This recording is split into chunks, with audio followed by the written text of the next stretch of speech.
can't for mine. Okay.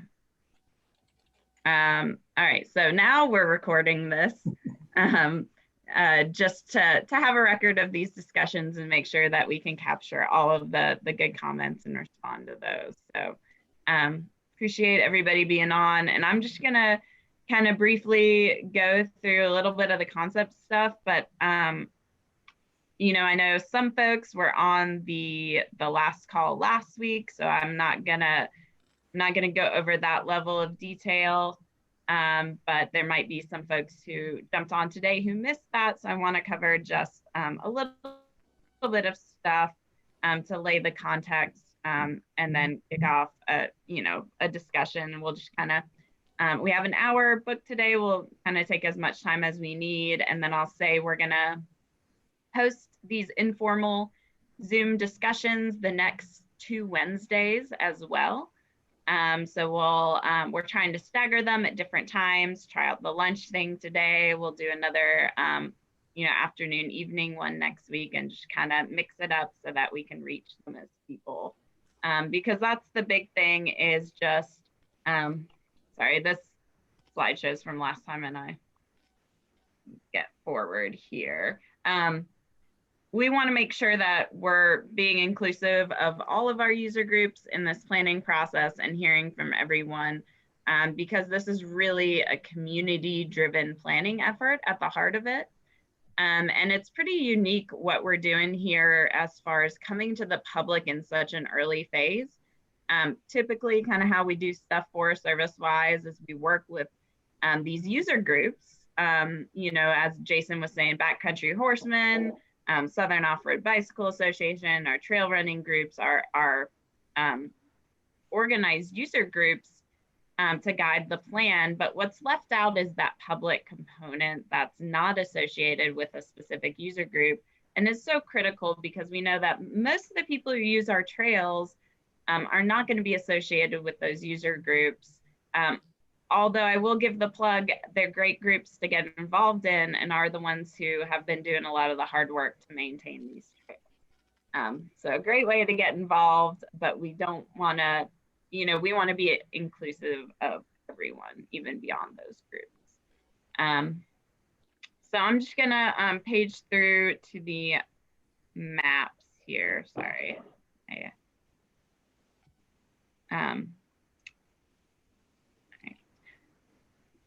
Okay, so the trail complex is what we're looking at for this project. And these were defined really early on, like in 2013 through a trail strategy process where the Forest Service went to the public and looked for input in actually a very similar way, just to talk about what the needs were. And so this is building off of that. And what we're calling the Old Fort Trail Complex is really kind of the areas in and around Mill Creek Road, Jarrett Creek Road, and Curtis Creek Road, and particularly everything kind of west of Curtis Creek Road on our far western side of the Grandfather Ranger District. Now we've built this concept map with input over the last year from specific user groups and some conversations with the public and with people on the Move Old Fort. But a caveat to say that these are all concept trails. None of them are on the ground. And as Jason was saying, we'll be looking to flag these out and put them on the ground in December. So it's a really important time right now for the month of November to get input from the public and make sure that we understand the needs and get some great concepts out ahead of folks, scrambling around in the woods. And I'll say we've had some super helpful comments over the past week since our kickoff meeting last week, and we're looking to keep that rolling.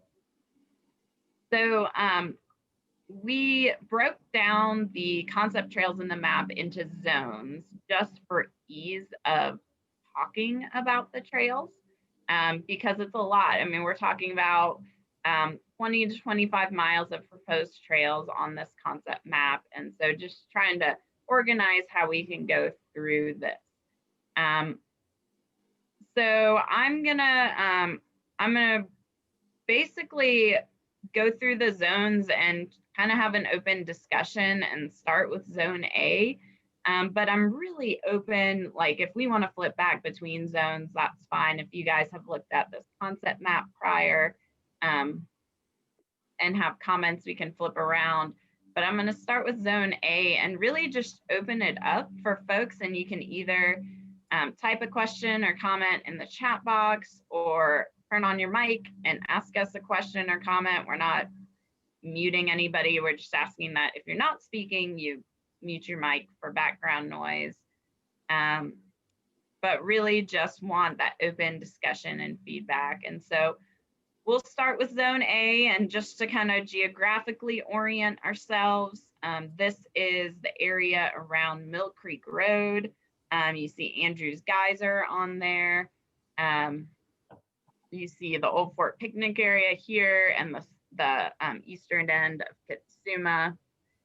Camp Greer is this non-Forest Service area to the side.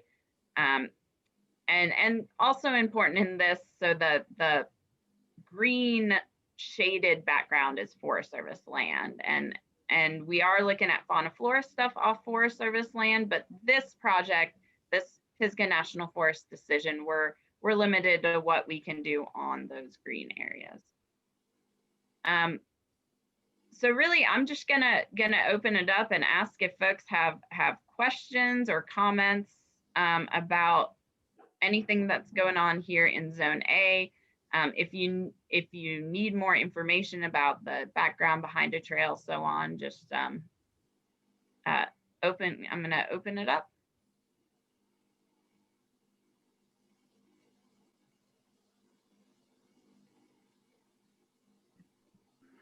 I was just wondering if the trails are going to be multi-directional, multi-user groups, like are they all slated to be hikers, bikers, and horse folks, or is it some of them going to be a single one, or what? Yeah, great question. So we haven't fully defined uses for each trail yet, and we're hoping to take the first cut of that by the meeting next Wednesday. But I will say we're looking at non-motorized uses, and every trail will be at least hiking. So we're not proposing any bike-only trails or one-directional trails, although generally the trails will have, a certain natural flow to them. And then some will be hike only, some will be hike and bike, and some will be hike, bike, and horse. And we'll design them to minimize user conflict around those uses. Cool, that's great. Oh, go ahead. No, I was just gonna say that's great. All right, great. And yeah, so specifically in this zone, like just what we're thinking based on feedback we've received and kind of trail design is looking at A1 and A2 being hike and bike. A3 could be hike and bike or horse if we find a way to loop it back onto Jarrett Creek Road, which was a comment we got from the horseback riding group, is if we could loop a part of that back onto Jarrett Creek Road, that would make a nice horseback riding loop. So that could be potentially part of that trail would be hike, bike, horse, and part would just be hike, bike on that one. And A3 is specifically one I'm curious about feedback on as well, because it is just a connector trail and would be good to think about the uses on that.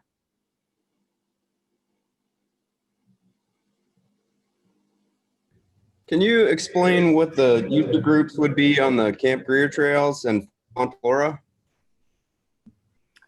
Yeah, I can take that one. So the green trail that you see, it's actually labeled with the mileage 2.84. So that's going to be the Camp Greer connector trail. Right now, we're thinking that would be hike bike, and it would be seasonal. So it would be open from Labor Day to Memorial Day, and then closed during our summer camp season in June and July. And then in terms of fauna flora, I'm 95% sure that section of fauna flora is Foothills Conservancy has taken the lead on that. So they're actually the ones that have contracted that out, but I'm quite certain that they're just going to be hike bike on that fauna flora section.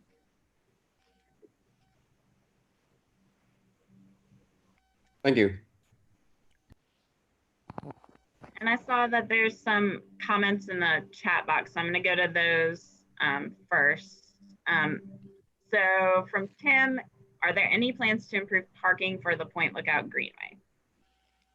So on the Ridgecrest side of the Point Lookout Greenway, we're limited because of the private property up there.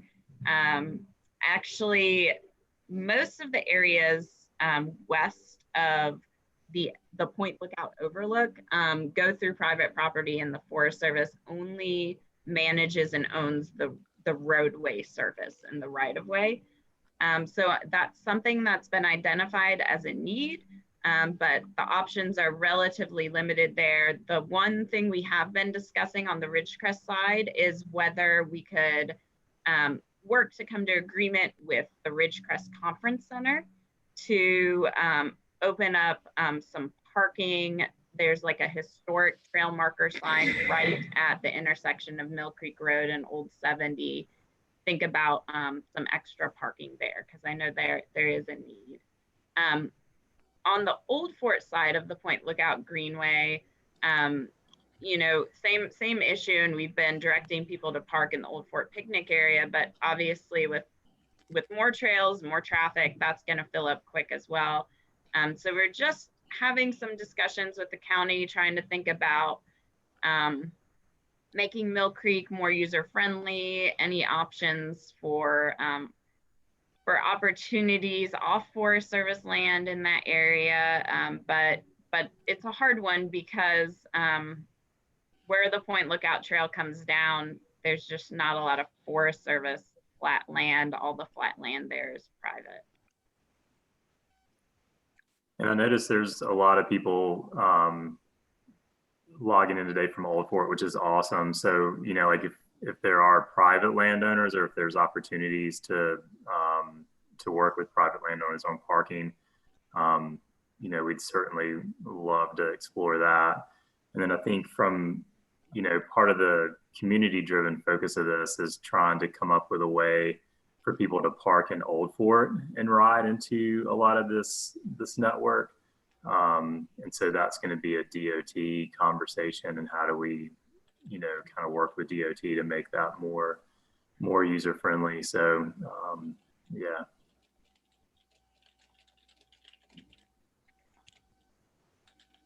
All right, so the next one, and this suggestion from John about labeling the proposed trails on the concept maps that are printed. So I will say the Old Fort Ride House has this updated version of the concept map with those trails with the letter and number on them. So if you got an old version that didn't have them on them, the new version does now. And there's also a large format map at the Ride House for folks to look at. Okay, Brian, is there any possibility to incorporate single track trails that do not share access with roads? Thinking about the wilderness experience. Yes, and I think a lot of the trails that we're looking at are not going to be shared access with roads, except small pieces. So I'm going to, in zone A, like this A1, A2 loop, there's a little bit of this double line road at the top, you know, that would be an old Forest Service road experience. But I'll say pretty much every concept trail is going to be totally fresh construction. Get over to B here.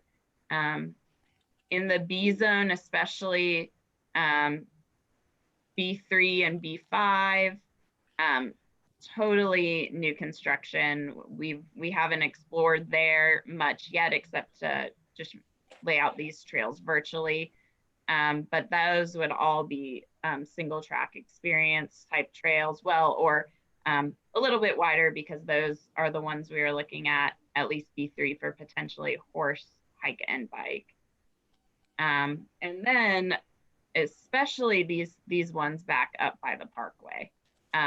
Heartbreak and Newberry are some great wilderness type experience trails. We would look at that same feel for everything in the C group, and those being back further away from town, those are the ones where you're really going to get that backcountry experience.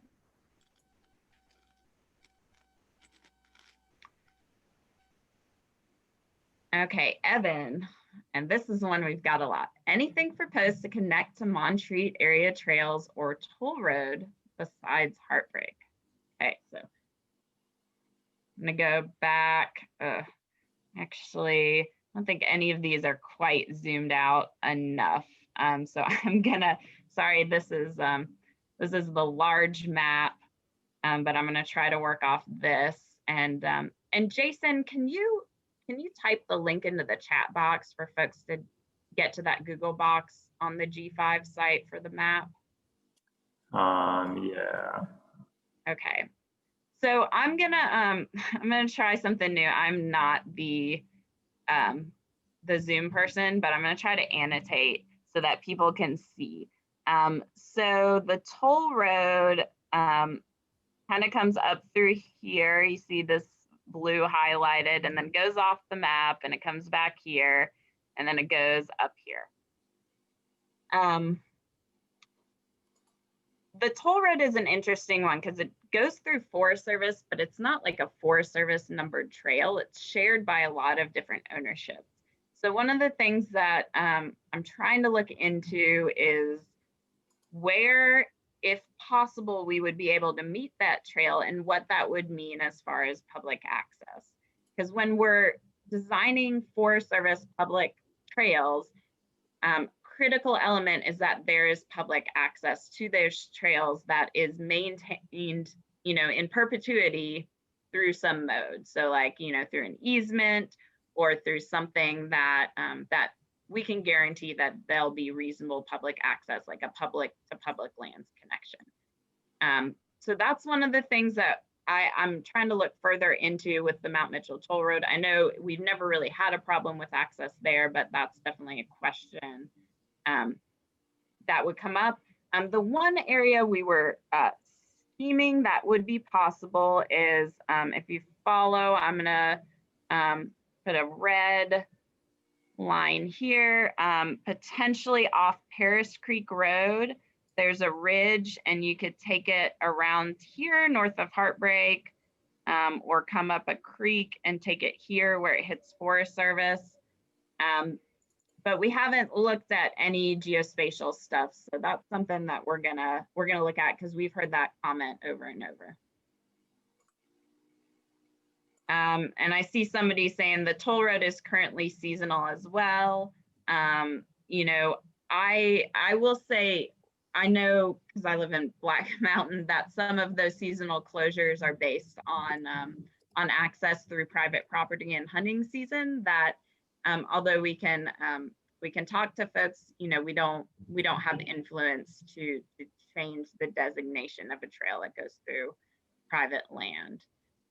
So really, I think one of the things we've thought early on, especially with some of the access to the toll road changing, is even with the proposed trails we have, it'll allow more of those backcountry loops and experiences that folks were getting with the toll road on different trails. But we will definitely look at how we could connect. Do you want to also talk about a potential Newberry conversion as access?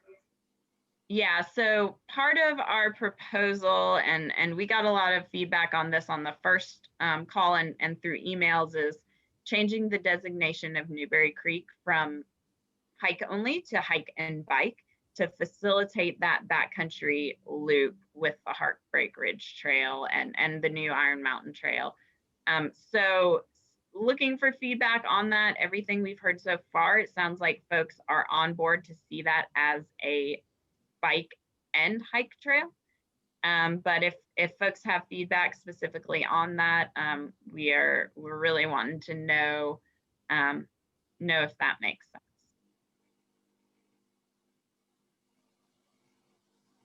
All right. So I'm gonna go to Deirdre's comment here in the chat box. Let's see. I think I can clear all my drawings. All right. All right. And Deirdre, for A3, we'd like to see that horse hike bike with a connection back to 4030B using part of A2. Splitting off A2 about the area where the J is on the Jarrett Creek text.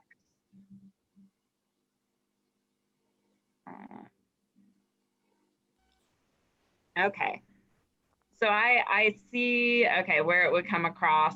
And one of the things that that we're looking at there, and I'll kind of mark that, is creek crossings. That'll be really important in this area, how we can get across the creek sustainably.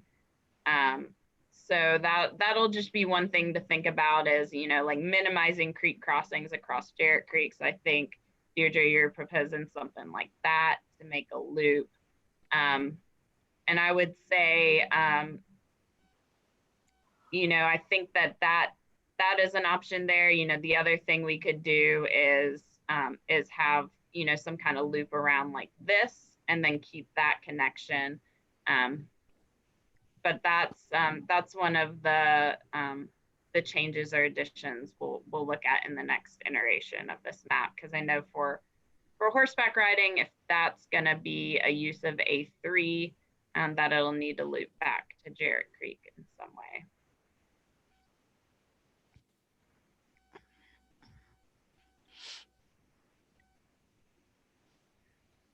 All right, and Evan says he's explored up from Paris Creek Road on Birch Ridge, that could be a possibility.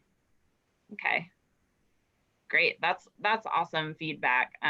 It's a huge landscape, and we obviously haven't been everywhere, and so that this local intel is awesome.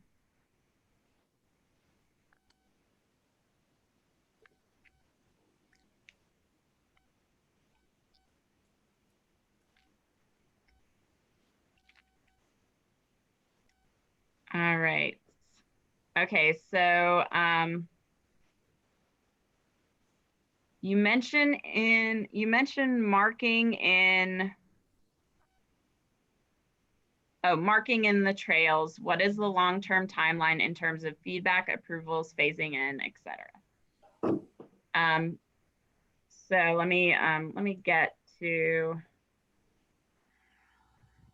So the timeline, we'll be doing public feedback now and marking in initial flag lines in December with the professional trail designers, and then some Forest Service trail design on some of the smaller loop trails and connections.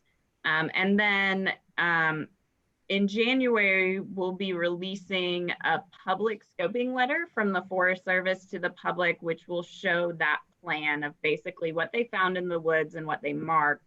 And we'll be asking for feedback on that again. But really, you know, from our perspective, we want to get a lot of feedback heading into that, because once they get on the ground and flag the trails, you know, it's harder to move things around. So so we're trying to get a lot of good you know, direction setting, use setting, connection feedback now, but there will be another comment period then. And then from that point, we have to do environmental analysis, which is a Forest Service requirement under the National Environmental Policy Act.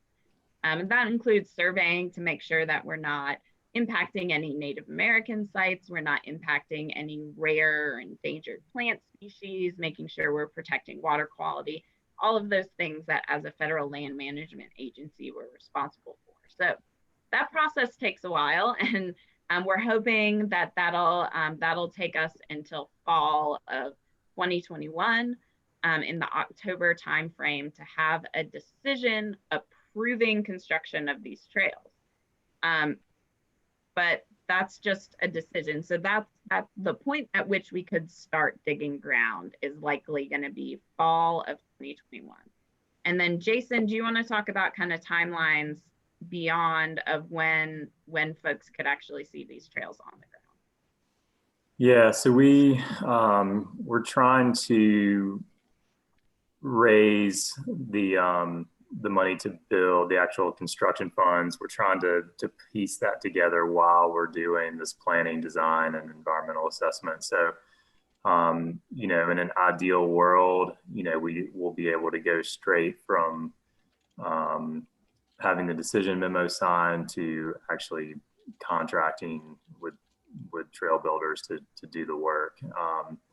But we're, you know, like I said, we're in the process of lining that funding up now. So I don't have a solid answer, but that's the goal, is to roll right into construction once the decision letter is signed in the fall of 2021. Great. Yeah, so more, you know, stay tuned for that timeline post, but you know, there'll definitely be some things we'll be able to get in place right away, and then others, of course, are more expensive, more complex, and take longer.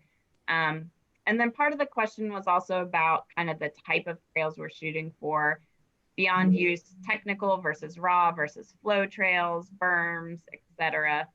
I will say we, you know, we're held to a Forest Service standard of design. So y'all have been out on Pisgah trails, grandfather district trails, you know, there is that that kind of Pisgah experience. So we're not going to be doing like pump track type trails for bikes, anything that's super built up. It's going to be using the natural features. If there's challenge in the trails, it'll be based on natural features there, designing around rock areas, making sure that those steep areas are sustainable. But one of the cool things we're excited is to work with these professional trail designers who have a ton of experience on both mountain bike trails and multi-use horse hike bike trails, to provide that great experience. So we'll have a mix of, you know, technical downhill trails. We'll have a mix of flowy cross-country multi-use trails. We might have some berm turns within some, you know, specific mountain bike trails, but keeping in mind that everything is going to be at least multi-use with hiking. So we'll want to make sure that everybody's getting a good experience out there. So then another question about fundraising. Yeah, so just in kind of the big picture numbers, to put in the 20 or 25 miles of trail, you know, we're looking at probably in the $1.2 million range that we're needing to raise for the construction funds. So, you know, we would love to do that, you know, through just private donations, but realistically, it's going to be a kind of an array of grant funds that are pieced together to get to that number. In terms of just private donations from the community, we'd certainly love those as well. And typically what those would go for is for us to do the work of the planning and design. So if people want to make a donation, they can do that on the G5 site, and we would love to have their support. But in terms of the big picture construction, that's, you know, we're looking at, you know, a combination of health funders, you know, public funds, whether it's, you know, RTP or other trail funds. So just trying to piece that together with bigger chunks, the actual construction. But certainly, you know, private donors, if they want to donate on the website, that certainly helps to offset costs like creating maps and hiring people part-time to show up for trail work days and facilitate the volunteer piece that's so critical to the long-term sustainability of the project. I had a question there about the gate that appears on the map there at Jordan Mountain. I don't think there's a gate there right now. Is that a proposed gate, or? That is not a proposed gate. That is just, it was on the background map of the Pisgah Map Company. So I'm making a note that that's an edit to the background layer. Yeah, I think they just have it in the wrong place. I think there is an old gate there, but it is not up. And I think it goes across Jarrett Creek and not that Jordan Mountain. Gotcha. Thanks.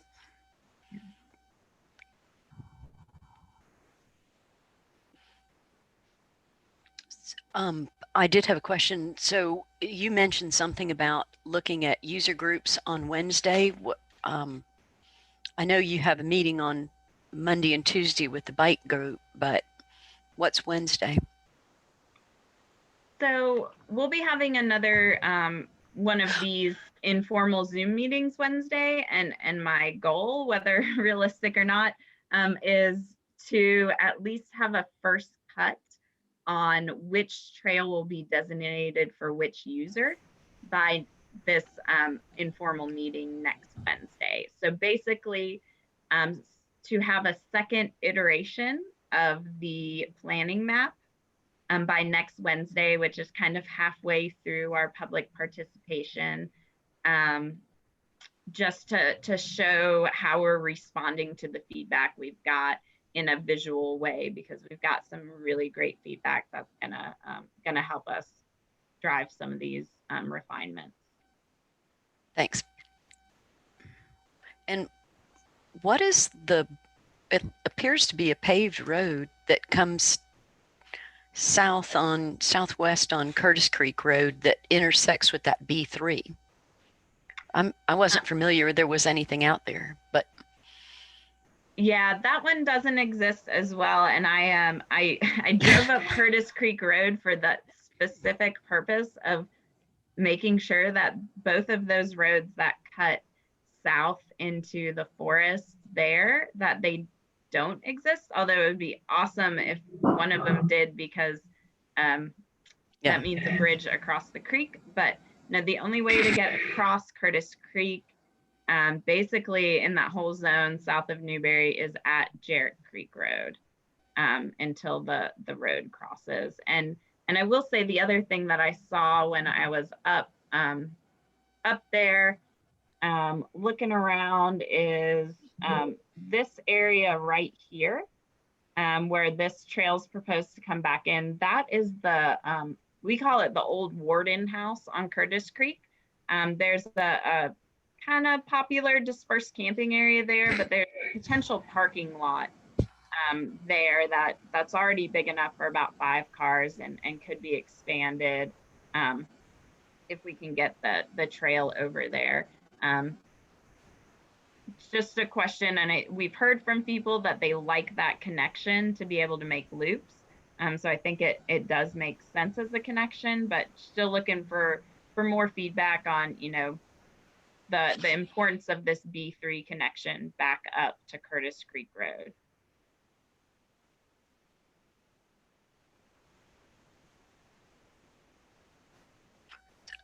You said B3. B3. Wait, sorry. B5. B5 Okay, gotcha. is my chat box over stuff. It's just because from a horse aspect, it probably doesn't make a lot of sense, because in order to make a loop, you'd have to come back in on the paved road or the Curtis Creek Road, and probably safety wise don't want that happening. So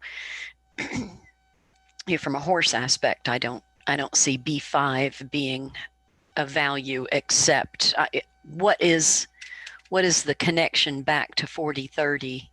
Are you calling that B5 or B3? Well, I think numbers wise, it's wrapped into B5, but that would be an important connection to maintain from B3. Yes. I just didn't know. It doesn't have a mileage value on it. So I guess it's connected. It's included in that B5. Correct. Yeah. Okay. Mileage wise. Yeah. Okay. So I will withdraw or amend what I just said and say that equestrians might want the access to that portion of B5 to connect back to B3 and back around, but okay. not the north part of it. Okay. Yeah, and I guess so knowing that that's not going to be probably an equestrian connection, I guess, you know, from folks hiking, mountain biking perspective, is that connection up to Curtis Creek. And I'm going to try to zoom in on a map. So what I'm going to do right now, I'm going to stop this screen sharing for a second. And then I'm going to pull back and just pull up the map so that I can zoom in and out around the whole map instead of just the zones. And Jason, while I'm doing this, did we miss any questions in the chat box? Let's see, there's one about, let's see, is the work designed to be built out zone by zone, or how will that work? No, the zones right now are just for really just ease of conversation. We haven't talked about what would be built out first, other than just saying, you know, we'd probably get the low hanging fruit to like some of the easier connections in first, but we haven't really looked at a workflow from a construction standpoint yet. And then it's steep, but is there any discussion of connecting B4 and B5 across Jarrett Creek Road to make a smaller loop opportunity? I have to look at these comments with the map. Oh, B4 and B5. Connecting B4 and B5. Okay, like Yeah, I see what you're saying. That yeah, around that Third would be really interesting. Mm-hmm. And I think concept wise, we did look, if you go out before, oh gosh, before it makes that turn back to the east, somewhere in there, it might be feasible to kind of take the slope down. It looks like it would require several switchbacks, but Yeah. it could be nice to have that shorter loop using the roads and the trails. yeah, I think like to go straight across, that's a pretty big drop off there, but Sure. kind of this ridge here potentially could work. And the thing that's so powerful about that is that it opens up a lot of different opportunities for a lot of different loops. So if you can connect B4 and B5 somehow or another, in probably not connecting B4 to B5, but connecting Jarrett Creek back to B5 further west than B4, it gives you the ability to use 40/30, go back up to Jarrett, cut back on B3, and be very seldom on anything but single track. So because 40/30A, though it looks like a Forest Service road, and it originally was, it's really now a single track. Yeah, that's a great idea. And I guess to kind of just pull this back up, like that connection from B5 all the way to Curtis Creek, you know, I could see like if somebody wanted to connect, you know, loops with Newberry Creek Road and Curtis Creek Road, there could be a connection there, but it seems like this C3 serves that need as well. So just thinking about the importance of those connections between those two. I mean, not to say that has to be one or the other, but what I'm very mindful of is if a trail is great and serves a great purpose and people love it, they'll want to support building it, they'll want to support maintaining it and volunteering on it and using it.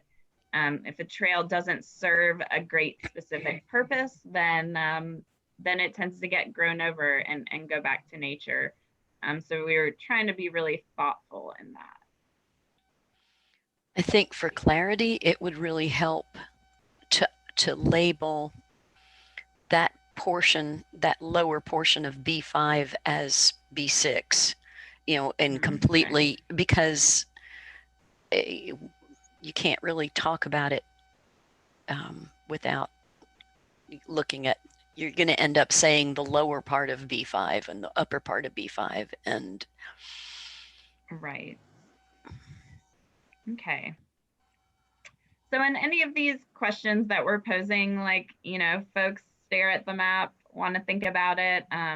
There's lots of ways to comment on this stuff, post this meeting. Can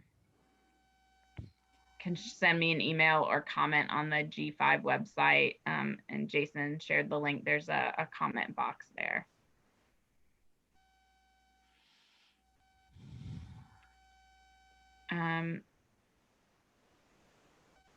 Okay, there's the chat.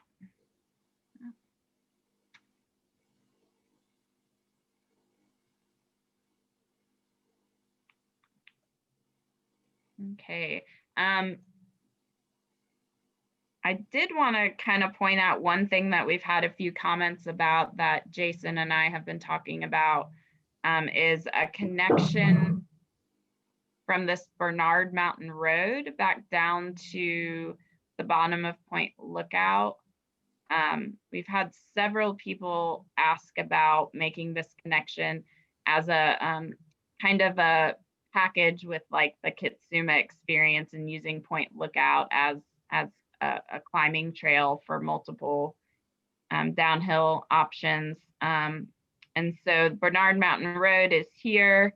And then we've had several people comment on taking a trail down to, here somewhere.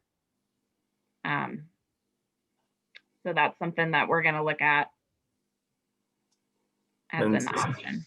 And someone just asked, has there ever been discussion on extending the Kitsuma Trail further down the ridge line? So kind of where it makes that turn down into the red clay area, kind of continuing on to the east.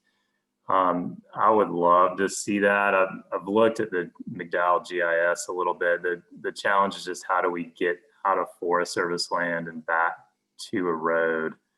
So there'd have to be have to look at some kind of property acquisition or some kind of partnership with Foothills to try and figure that out. But you've got the railroad, and it just the federal land just kind of dead ends down there. But yeah, I've looked at it, just haven't figured anything out yet. So that would be kind of extending along this ridge, but then you get stuck there.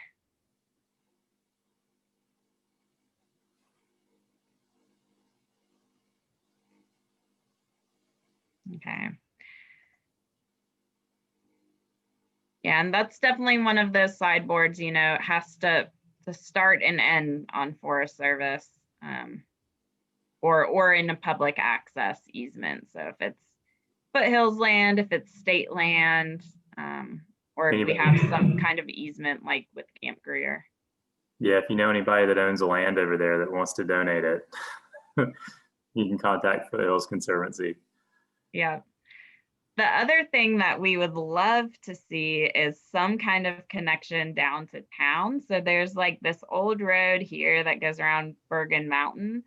And no, you're right. Yeah. Yeah. And then you're like almost in town, right? But there's property issues there. Same thing with, some kind of connection over here. You could get almost to this side of town. But again, there's property issues there. Just kind of looking at that for the future, like, wouldn't it be great to be able to walk out of town and onto the trail system, which you almost get coming into Mill Creek, and this parking here will get you even closer off the fauna flora.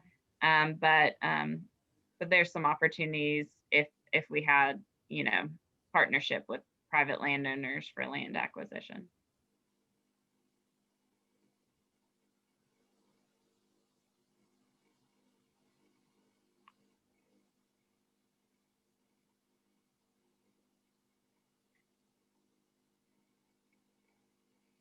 All right.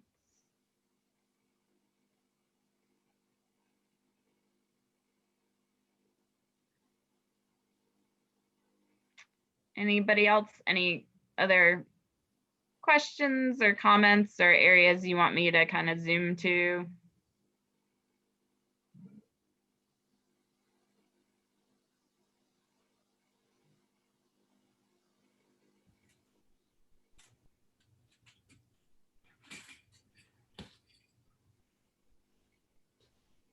I'd love to talk about Zone C more and possible connections along Horse Creek to Snook's Nose.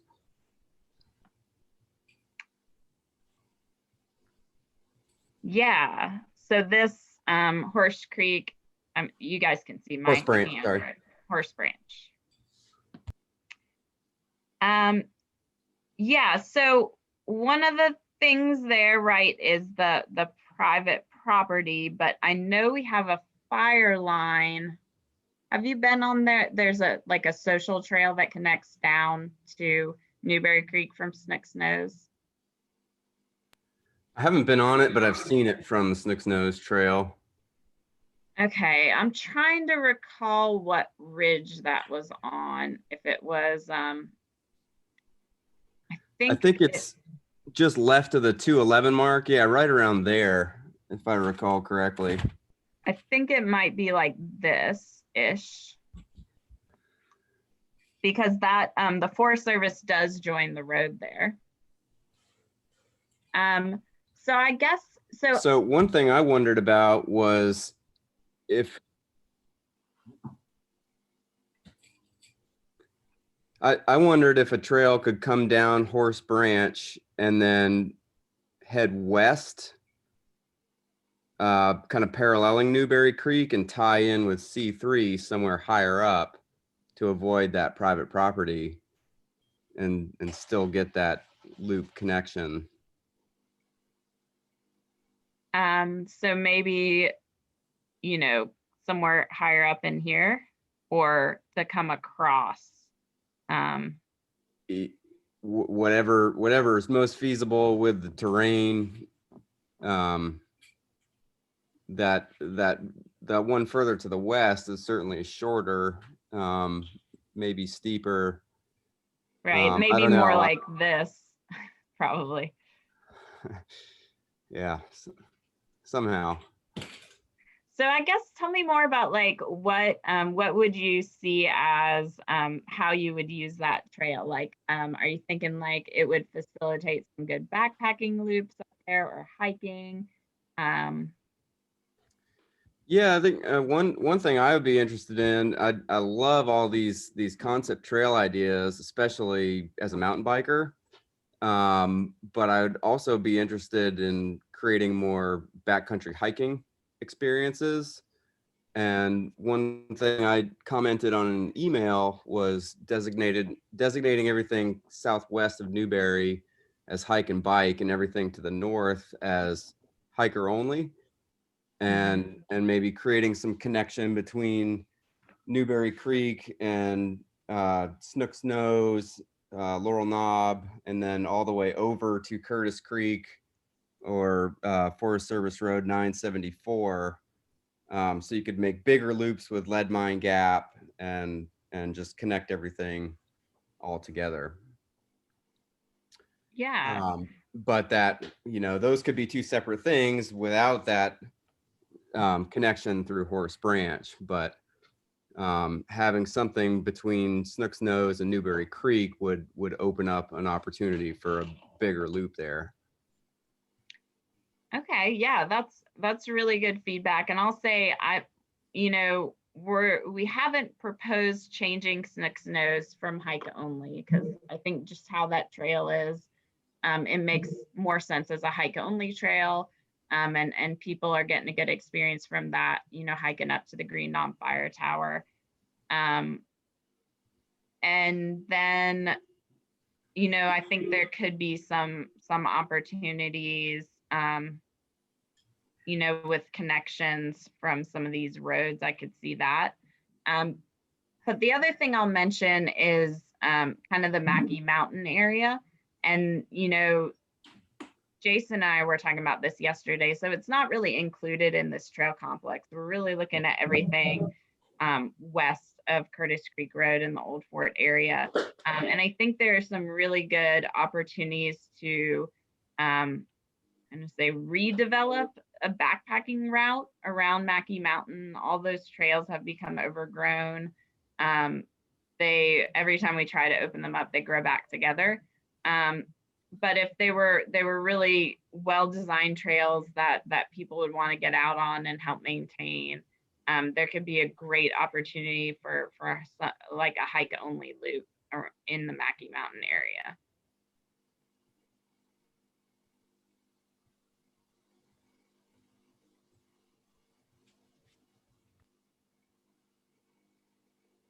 And John, I will say I saw your email comments as I'll respond back to you there, but I appreciate the really well thought out comments on everything. That was really good information.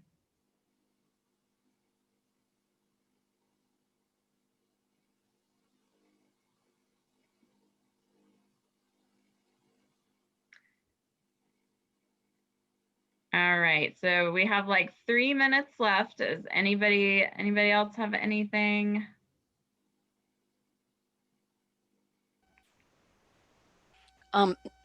Looking at the parking down on Jarrett Creek. Yep. It's just, Yep. yeah. I love the idea of being able to open that up for camping as well. That would open up a lot of possibilities there. And you are also talking about maybe sweet smelling toilet added there, and that fitness loop. That's, yeah, correct.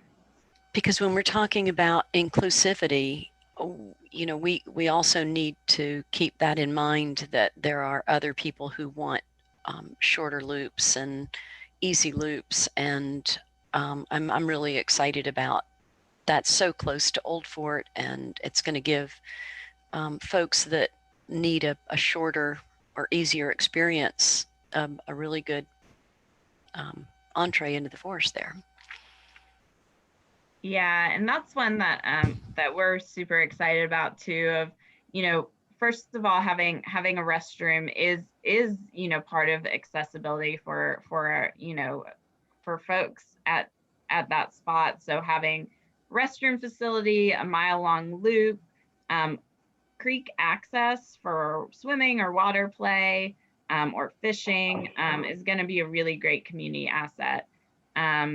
I will say we're going to be developing similar stuff at the Old Fort picnic area. Similarly, we have restrooms there, some short loop opportunities out of that picnic area, that really are going to be another kind of entry level thing at those 2 points. And then thinking about also around Curtis Creek Campground, if there's an opportunity to develop one more kind of nature type trail there, because we really have been thoughtful for this whole process about including folks of all levels and abilities. The one thing I'll say about the Jarrett Creek parking area is I don't envision us, at least off the bat, having any developed camping at that site. So Pisgah National Forest, on the grandfather district, you can disperse camp anywhere as long as it's not close to camping, right? And there are only a few areas that are specifically close to dispersed camping, like some areas actually in Curtis Creek above the campground, and like Wilson Creek day use area. And so what I'm envisioning for Jarrett Creek is facilitating dispersed camping at that site, but not developing, you know, specific campsites, because it is so close to Curtis Creek Campground, which already is serving that need for development. Well, as you would imagine, I wouldn't be interested in develop camping, because that would exclude us from parking there. So yeah. Yeah, and there's lots of great room there, great spots. It's a beautiful area for folks who haven't looked at that Jarrett Creek entry point.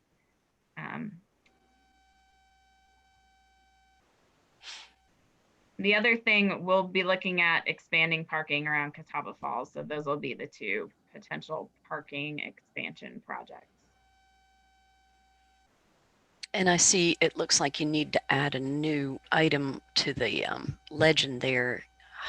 Hike, bike, and horse. So you have, Oh, yes.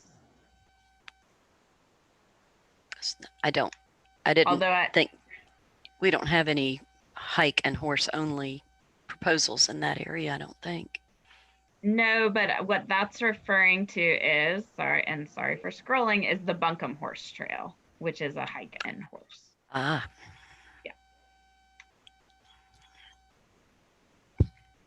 All right, and I'm just gonna double check the chat box, but I think we're like a minute over. So I just see some +1s for backpacking loops, and love that idea, which I think from Evan was about Mackey Mountain backpacking loop. That's correct.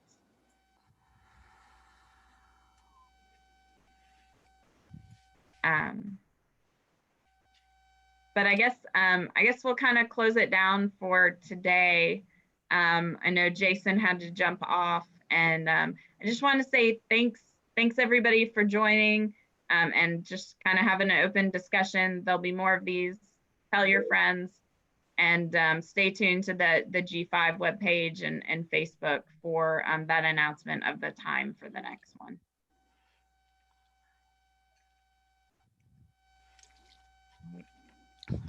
Thanks, folks. Enjoy your afternoon.